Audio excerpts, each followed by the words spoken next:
Well, I did it. It took a while, but the Ludger solo is, at long last, finished. Back when I started in October, I sincerely doubted that I would ever see this day come and I would actually get to sit down and do this post-commentary, but luckily my past self is a fucking idiot who's wrong about most things, so here we are! So what's there to say about this run? I deviated from no damage a couple of times, which I'm less than happy with, but thankfully that rule was never carved in stone anyway. I knew right when I started that there were some fights I just wasn't gonna be able to do no damage. And not because it's impossible or anything, I certainly think it is possible, but, you know, patience and all of that. So, am I gonna go back and do that one of these days? Probably. I like to keep talk about revisiting this run to a minimum in this thing, however, since right now I'm feeling kinda happy with the fact that it's over. Over sounds bad. Over sounds like it was tedious, which, I mean, it was at times, but I guess it's finished. It's come to a close. Yeah, that sounds a bit better. Let's talk about the actual run now, yeah? So when I started against Julius, that very first Julius video, and if you were around for that when I was new and crappy, well, it's still crappy, but if you were around for that, props to you. It's cool that you're still here, hopefully. Unless you've bailed somewhere in the middle, I wouldn't blame you, quite honestly. That was crap. I felt happy with it at the time because I didn't know a whole lot about the game.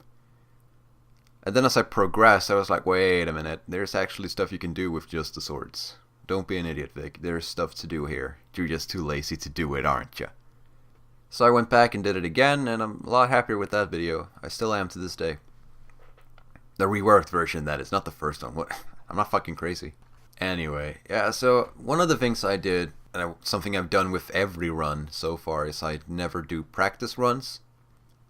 Because I hate the idea of doing a practice run, getting a really good take, and then not recording it. That's like my biggest fear in life, right next to heights and pigs that breathe fire. So I just went through the bosses as they came, and I know I practiced against them as I was recording.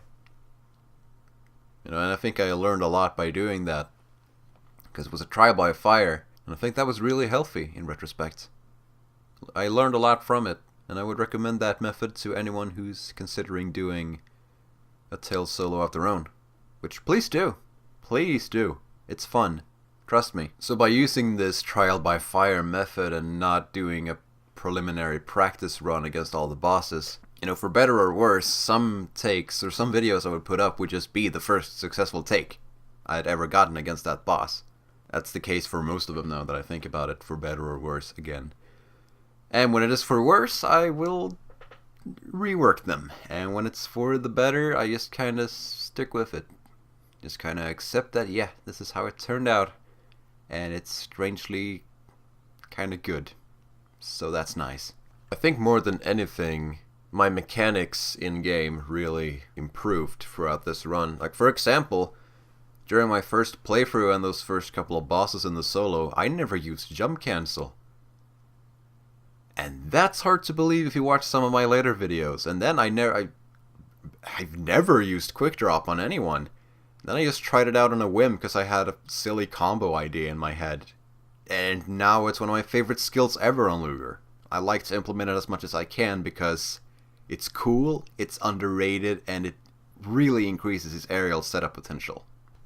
What's not to love?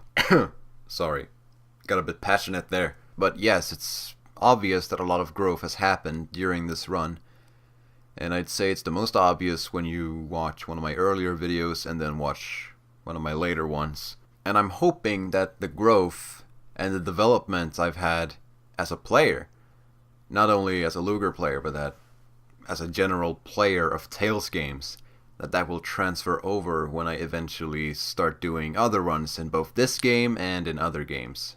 That's what I'm hoping. It's probably not going to happen, but, you know, hey, it's always nice to dream. I should also say that the run has had its ups and downs. Early on, when I still had plans to do every run parallel to one another, which is...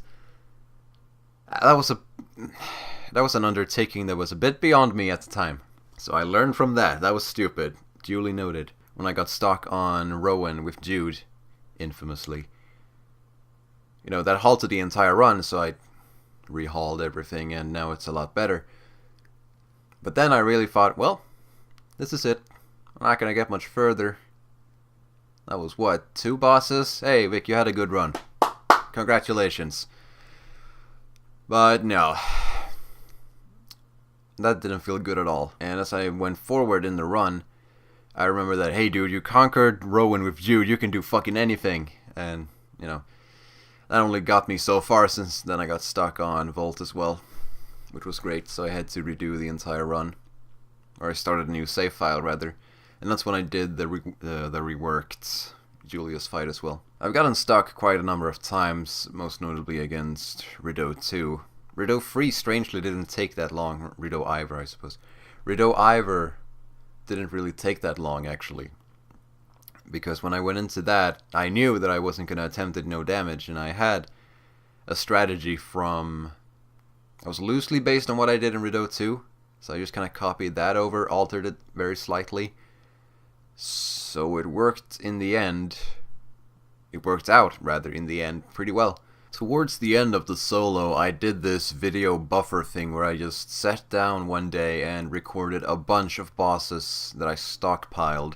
And I think in doing so, I absolutely burned myself out. I didn't want to return to Exilia 2 anytime soon, but in doing so, I at least had material to put up while I was slowly regaining my interest to get back into it.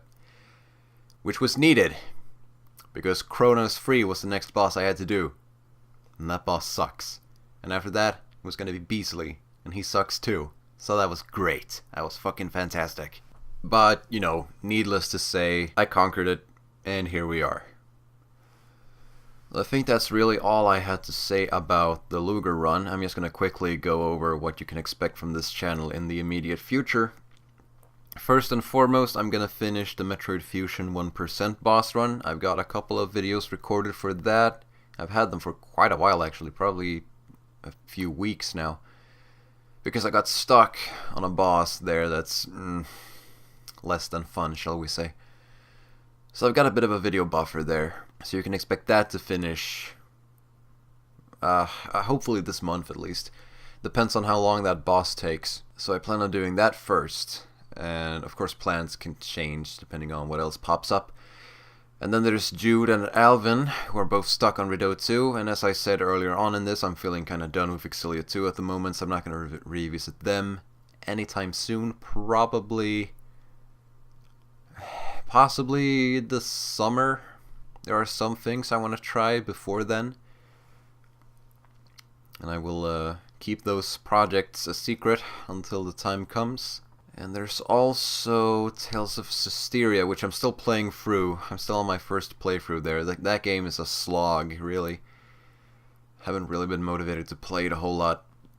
Still don't know if I'm gonna do solos for it at all. I'm certainly gonna try. Like, at least get one solo of one character up, hopefully. What character it's gonna be, though, I don't know. When it's gonna happen, I don't know. So, yeah, that's that. And before I head out, even though I said it at the end of the Beasley video in the video description, thank you for watching. I hope to see you all around for the next project. And until then, goodbye.